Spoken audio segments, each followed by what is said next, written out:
Hello everyone, welcome back to our channel all in one Telugu channel by Meena. Welcome back to one more vlog. ఈరోజు వీడియోలో అయితే మన వంటిల్లు ఎప్పుడూ నీట్గా ఆర్గనైజ్డ్గా ఉండడానికి కొన్ని అలవాట్లను అయితే ఈరోజు వీడియోలో చూపిస్తాను. వీడియోని అయితే స్కిప్ చేయకుండా చివరి వరకు చూడండి. చూసిన తర్వాత నచ్చినట్టయితే ఒక లైక్ చేయడం మర్చిపోవద్దు. ఇంకా లేట్ చేయకుండా వీడియోలోకి వెళ్తే, మనం నైట్ గిన్నెలు అయితే క్లీన్ చేసుకుంటాం కదా, ఆ గిన్నెలు చక్కగా మార్నింగ్ అయితే ఆరిపోయి ఉంటాయి. వాటిని తీసి వాటి ప్లేస్లో పెట్టుకుంటే నీట్గా ఉంటాయి. అలానే మార్నింగ్ కూడా మళ్ళీ లేచిన తర్వాత టిఫిన్స్ అవి చేస్తాం కదా, మళ్ళీ ఆ గిన్నెలు ఉంటాయి కనుక చక్కగా ఆరిన పొడి గిన్నెల మీద మళ్ళీ తడివి అవి వేయకుండా నీట్గా ఎప్పటివప్పుడే క్లీన్ చేసుకొని ఎప్పటివప్పుడే తీసి ఆర్గనైజ్ చేసుకుంటే ఎప్పుడు కూడా నీట్గా ఉంటుంది అన్నమాట ఇల్లు. అలానే గిన్నెలు కూడా మరకలు పడడం ఇలా ఏం లేకుండా మంచిగా ఉంటాయి. అలానే నేను ఈ టేబుల్ మీద అయితే ఈ విధంగా ఒక క్లాత్ వేసి అయితే పెడుతున్నాను కదా, ఈ క్లాత్ని కూడా ఎండలో వేసుకొని చక్కగా ఆరిన తర్వాత మళ్ళీ ఇక్కడైతే వేస్తున్నాను. వేసి ఈ విధంగా ప్లాస్టిక్ది కానీ లేదంటే స్టీల్ కూడా యూజ్ చేస్తాం కదా ఈ గిన్నెలు అవి వేసుకోవడానికి, ఈ ట్రే అవి. ఇంకా వీటిని కూడా వారానికి ఒకసారి మంచిగా వాష్ చేసుకునేటట్టు, అలానే డైలీ కూడా మనం గిన్నెలు వేసి తీసిన తర్వాత మార్నింగ్ టైంలోనే ఈ విధంగా ఒకసారి నీట్గా అంతటినీ కూడా క్లాత్తో తుడుచుకోవాలన్నమాట. ఆ విధంగా తుడుచుకుంటే ఈ ట్రే కూడా ఎప్పుడు నీట్గానే ఉంటుంది. మరకల్లా ఏం నల్లగా అలా అయిపోకుండా నీట్గా ఉంటుంది అనమాట. మనం గిన్నెలు వేసేటప్పుడు ఎన్నో కొన్ని వాటర్ అయితే పడుతూనే ఉంటాయి కదా, ఇంకా వాటర్కి అవి నల్లగా అయిపోకుండా నీట్గా ఉంటుంది ఆ విధంగా తుడిచిపెట్టుకుంటే.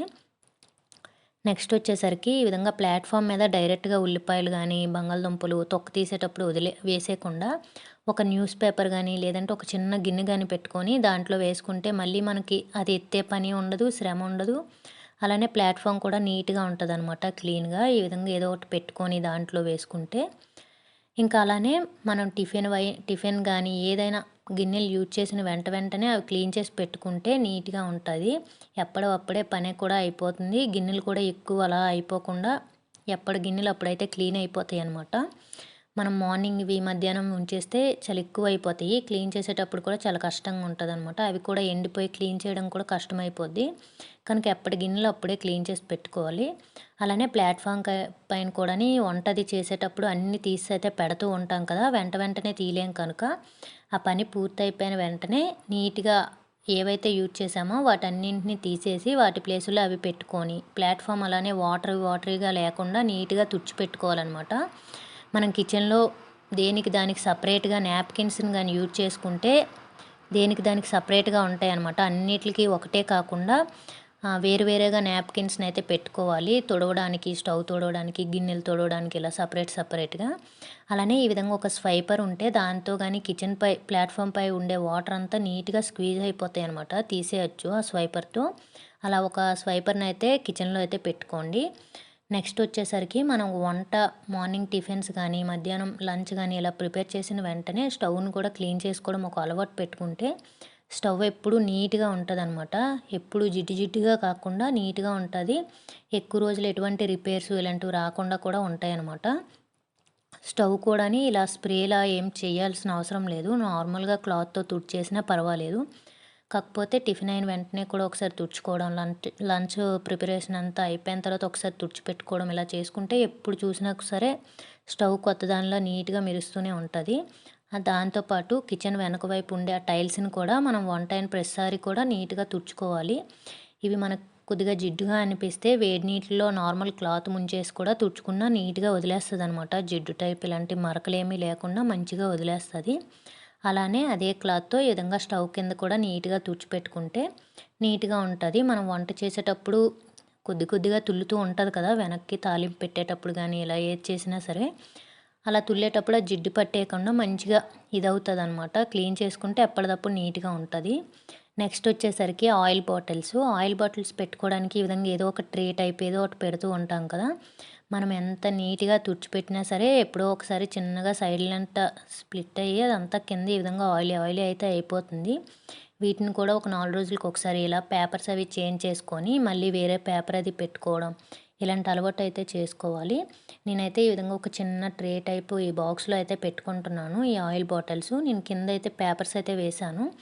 నేను ఆయిల్ బాటిల్స్ తుడుచుకోవడానికి చిన్న క్లాత్ కూడా పెట్టుకున్నాను. కానీ మనము వంట ఎప్పుడైనా చేసేటప్పుడు గాబర్లో అలానే పెట్టేస్తూ ఉంటాం కదా, అలాంటప్పుడు సైడ్ నుంచి ఏదైనా చిన్నగా స్ప్లిట్ అయినా సరే కిందంతా ఆయిలీ అయిపోద్ది. ఆ బాటిల్కి ఎన్నిసార్లు మనం పెట్టినా సరే ఆ ఒక్కసారి పడినా అంటుతూనే ఉంటుందన్నమాట ఎన్నిసార్లు తుడిచినా.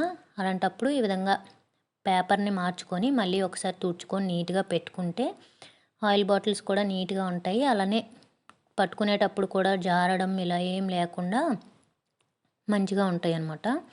మనకి బాటిల్ అంతా కూడా ఆయిలీగా ఉందంటే పట్టుకునేటప్పుడు ఖచ్చితంగా ఆయిల్తో జారుతుంది. ఇంకా అవి గ్లాస్ అయితే ఇంకా ఇది నార్మల్ అయినా సరే ఆయిల్తో ఉండేవి కింద పడ్డాయంటే మళ్ళీ మొత్తం ఆయిల్ అంతా ఇదైపోద్ది కదా. కనుక ఈ విధంగా తుడిచిపెట్టుకోవడం అయితే అలవాటు చేసుకోవాలి. అలానే నేను ఈ చిన్న దీంట్లోనే ఆ చిన్న క్లాత్ని కూడా సైడ్కి అయితే పెట్టుకుంటాను. అలానే ఇది నార్మల్గా సాక్సెస్ ఉంటాయి కదా, అదనమాట. అది నార్మల్ కొత్తదే, దాన్నే నేను పైనకి కట్ చేసి బాటిల్కి పెడదామని చెప్పి అనుకున్నాను. కాకపోతే చెయ్యది జారుతుందని చెప్పి బాటిల్కి పెట్టకుండా ఆ విధంగా సైడ్కి అయితే పెట్టుకున్నాను. ఇంకా ఆ విధంగా ఆయిల్ బాటిల్స్ దగ్గర చిన్న క్లాత్ని అయితే పెట్టుకోండి. నెక్స్ట్ వచ్చేసరికి కిచెన్లో ట్యాప్స్ అయితే ఉంటాయి కదా, స్టీలు కావచ్చు, ప్లాస్టిక్ కావచ్చు, ఏదైనా సరే ఆ కిచెన్ ట్యాప్స్ని కూడా మనం క్లీన్ చేసుకోవాలన్నమాట. స్టీల్ అయితే ఆ వాటర్ పడి పడి వైట్ మరకల టైప్ అయిపోతాయి. అలా వాటర్ మరకల్లా ఏం లేకుండా అప్పుడప్పుడు ఇవి కూడా క్లీన్ చేసి పెట్టుకుంటే ఇవి కూడా మంచిగా మెరుస్తాయి. ఇవి నార్మల్ సోప్తో కూడా మంచిగా క్లీన్ చేసుకోవచ్చు. లేదంటే నార్మల్గా టూత్పేస్ట్ ఉంటుంది కదా, కోల్గేట్ కానీ ఏదో ఒకటి, దాన్ని కూడా ఈ విధంగా మంచిగా ఇది చేసి క్లీన్ చేసుకోవచ్చు. మంచిగా క్లీన్ చేసిన తర్వాత ఒక పొడి క్లాత్తో నీట్గా ట్యాప్స్ వాటర్ అవి లేకుండా నీట్గా తుడుచుకొని లాస్ట్లో కొద్దిగా ఆయిల్ వేసేసి టిష్యూ పేపర్తో మంచిగా ఇచ్చేసామంటే ట్యాప్స్ మంచిగా సైన్ అవుతాయి అన్నమాట. ఈ విధంగా స్టీల్ అయితే అలా అవుతాయి ఆయిల్ అది వేసుకుంటే. నేను ఇక్కడైతే అదేం వేయలేదు, నార్మల్గానే క్లీన్ చేసి అయితే క్లాత్తో తుడిచి అయితే పెట్టేశాను. ఇంకా అదేవిధంగా సింక్ అనమాట. సింక్ కూడా ఎప్పుడు నీట్గానే ఉంచుకోవాలి. దీన్ని కూడా మనం యూజ్ చేసిన అంటే గిన్నెలు తోముతాం కదా, తోమిన ప్రతిసారి కూడా సింక్ని కూడా నీట్గా క్లీన్ చేసుకోవడం ఒక అలవాటు అయితే పెట్టుకోవాలి. మళ్ళీ మనం క్లీన్ చేసేసి అలానే వదిలేసి మళ్ళీ మధ్యాహ్నం లంచ్ చేసేటప్పుడు ఆ గిన్నెలను అందులోనే అలా పెట్టేయకుండా సింక్ ఎప్పటికప్పుడే నీట్గా క్లీన్ చేసుకుంటే ఎటువంటి బ్యాక్టీరియా ఇలాంటివి ఏం ఫామ్ అవ్వకుండా ఎటువంటి జబ్బులు ఏమీ రాకుండా మంచిగా ఉంటాం అనమాట, హెల్తీగా ఉంటాము. మనకు మెయిన్ ఈ సింక్, వాష్ బేసిన్ ఇలాంటివే మంచిగా క్లీన్గా అయితే పెట్టుకోవాలి కిచెన్లో. ఇంకా నేను యూజ్ చేసిన ప్రతిసారి కూడా ఈ విధంగా సింక్ని కూడా నీట్గా క్లీన్ చేసి అయితే పెట్టుకుంటాను. అలానే టైల్స్ అదంతా కూడా కొద్దిగా క్లీన్ చేసి అయితే పెట్టుకుంటాను. ఈ విధంగా సింక్ కూడా నీట్గా క్లీన్ చేసిన తర్వాత వాటర్ అదంతా కూడా సైడ్స్ అవి ఇదవుతూ ఉంటాయి కదా, ఆ స్వైపర్ చెప్పాను కదా ముందు చూపించాను. ఇంకా స్వైపర్ని చక్కగా పెట్టుకున్నామంటే వాటర్ అదేమీ ఇది అవ్వకుండా చక్కగా స్వైప్ చేసేయచ్చు అనమాట. కిచెన్లో ఆ విధంగా ఒక చిన్న స్వైపర్ని అయితే పెట్టుకోండి. నీట్గా వాటర్ అది లేకుండా కిచెన్ ఎప్పుడూ డ్రైగా నీట్గా ఉంటుందన్నమాట. చూస్తున్నారు కదా, ఈ విధంగా స్వైప్ చేసేస్తే మనకు ఒక్క డ్రాప్ కూడా లేకుండా నీట్గా కిచెన్ అంతా కూడా పొడి పొడిగా నీట్గా ఉంటేనే బాగుంటుంది. తడిగా ఉంటే ఇంకా చెత్తగా ఉంటుంది. ఈ విధంగా సింక్ అయితే క్లీన్ చేసుకోవాలి ఎప్పటికప్పుడు. నెక్స్ట్ వచ్చేసరికి మనం ఇలా రైస్ కుక్కర్స్ కానీ లేదంటే రైస్ నార్మల్ కుక్కర్స్ యూజ్ చేస్తాం కదా రైస్ పెట్టడానికి, అలాంటివైనా సరే లిడ్స్ ఇలాంటివన్నీ ఉంటాయి కదా, వాటిని కూడా మనం మార్నింగ్ పెట్టినప్పుడే రైస్ పెట్టిన తర్వాత అది అంతా ఖాళీ అయిపోయినాక రైస్ కుక్కర్ని అయితే క్లీన్ చేస్తాం కదా, దాంతోపాటే ఆ లిడ్ని కూడా మంచిగా క్లీన్ చేసుకోవాలి. నైట్ పెడతాం కదా అని చెప్పి మళ్ళీ నైట్ వరకు ఆ లిడ్ ఉంచేసి మళ్ళీ అది పెట్టడం అలా కాకుండా ఎప్పటికప్పుడే నీట్గా క్లీన్ చేసుకోవాలన్నమాట. అలానే ఇలాంటి రైస్ కుక్కర్స్ అయితే ఎలక్ట్రికల్ అయితే లోపల కూడా మనం బౌల్ పెట్టి పెడతాం కదా, ఎందుకని కాకుండా ఈ విధంగా నీట్గా క్లీన్ చేసుకోవాలన్నమాట ఎప్పటికప్పుడే. ఎప్పటికైనా వస్తువు నీట్గా ఉంటుంది, మనకు ఆ వస్తువుకున్న లైఫ్ స్పాన్ అయితే వస్తుంది అనమాట. నీట్గా మనం మెయింటైన్ చేస్తే అది ఎన్ని రోజులైనా మంచిగా ఉంటుంది, పాడవకుండా, ఎటువంటి రిపేర్స్ అవి లేకుండా. అలానే మనకి ఇలాంటి ఎలక్ట్రికల్ కుక్కర్స్ అయితే మనకి లోపల అయితే మనం ఇలా సైడ్ ఇలా అనేటప్పుడు చిన్న చిన్న బ్లాక్ అయితే వస్తాయి అన్నమాట. ఇది ఆ హీట్కి నల్లగా లోపలంతా ఏదైనా రైస్ పడినా ఇలాంటివన్నీ మాడి నల్లగా అయితే పడుతుంది. అందుకని అప్పుడప్పుడు ఈ రైస్ కుక్కర్ లోపల కూడా మంచిగా తుడుచుకొని ఈ విధంగా బయట వైపును కూడా కొద్దిగా స్ప్లిట్ అవ్వడం అలాంటివి అవుతుంటాయి కదా, అలా నీట్గా తుడిచిపెట్టుకుంటే చూడడానికి కూడా నీట్గా ఉంటుంది అనమాట. ఏదైనా నీట్గా ఉన్నప్పుడే కిచెన్ కూడా నీట్గా ఉంటుంది, ఆర్గనైజ్డ్గా నీట్గా ఉంటుంది అనమాట, ఇలా మెయింటైన్ చేయగలిగితేనే. ఇంక ఈ విధంగా నేను ఈ రైస్ కుక్కర్ని కూడా నీట్గా లోపల వైపు అలానే బయట వైపు అయితే నీట్గా క్లీన్ చేస్తాను. ఇంకా నెక్స్ట్ వచ్చేసరికి లాస్ట్ అనమాట, మనం నాప్కిన్స్ అవి యూజ్ చేస్తాం కదా కిచెన్లో, వీటిని మనం అప్పుడప్పుడు ఒక 4 రోజులకు ఒకసారి లేదంటే వారానికి ఒకసారి అయినా వీటిని ఈ విధంగా వేడి నీటిల్లో ఏదో ఒక లిక్విడ్ వేసుకోవాలి. విమ్ కానీ లేదంటే ఏదో ఒకటి సర్ఫ్ కానీ ఇలాంటివి ఏవో ఒకటి వేసుకొని దాంట్లో ఈ నాప్కిన్స్ అవి వేసి కొద్దిసేపున అలానే వదిలేసి వాష్ చేసుకోవాలి. మనం కిచెన్లో యూజ్ చేసిన ఏ నాప్కిన్స్ అయినా సరే కొద్దిగా జిడ్డు జిడ్డుగానే ఉంటాయి, ఆయిల్ ఇది అవుతుంటుంది కనుక ఆ నాప్కిన్స్ని మనం అప్పుడప్పుడు ఈ విధంగా వేడి నీటిలో వాష్ చేయడం వల్ల ఆ స్మెల్ కానీ ఆ జిడ్డు టైపు అలా ఏం లేకుండా నాప్కిన్స్ కూడా ఎక్కువ రోజులు కొద్దిగా వస్తాయి, నీట్గా ఉంటాయి, ఎటువంటి ఇది లేకుండా ఉంటాయి అన్నమాట. జిమ్స్ ఇలాంటివి ఏమి ఇది అవ్వకుండా నీట్గా ఉంటాయి. నేను ఇక్కడ నార్మల్గా లిక్విడ్ అయితే వేసాను, మీరు సర్ఫ్ కూడా వేసుకోవచ్చు. అలానే దీంట్లోనే కొద్దిగా వంట సోడాను కూడా యాడ్ చేసుకోండి. నేను ఇక్కడైతే యాడ్ చేయలేదు, కానీ మీ దగ్గర ఉంటే వంట సోడాను కూడా యాడ్ చేసుకొని ఈ విధంగా ఆ నాప్కిన్స్ వేసుకొని ఒక పావుగంట సేపు ఇలా పక్కనైతే పెట్టేయండి. చక్కగా అది నాని కుళ్ళు అలానే ఆ జిడ్డు అంతా కూడా మంచిగా వదిలేస్తుంది అనమాట. ఇంకైతే నేను పావుగంట సేపు అయితే పక్కన పెట్టేశాను. చూస్తున్నారు కదా కలర్ అయితే వాటర్ ఏ విధంగా అయ్యాయో. అలానే ఆ జిడ్డు స్మెల్ వస్తుంది, అదంతా కూడా ఆ స్మెల్ అదంతా కూడా మంచిగా పోతుంది. మీరు అలానే చక్కగా ఎండది మంచిగా వచ్చింది ప్లేస్ ఉంటే ఈ కిచెన్ నాప్కిన్స్ని కూడా చక్కగా ఎండలో అయితే వేసుకొని అయితే ఆరబెట్టుకోండి.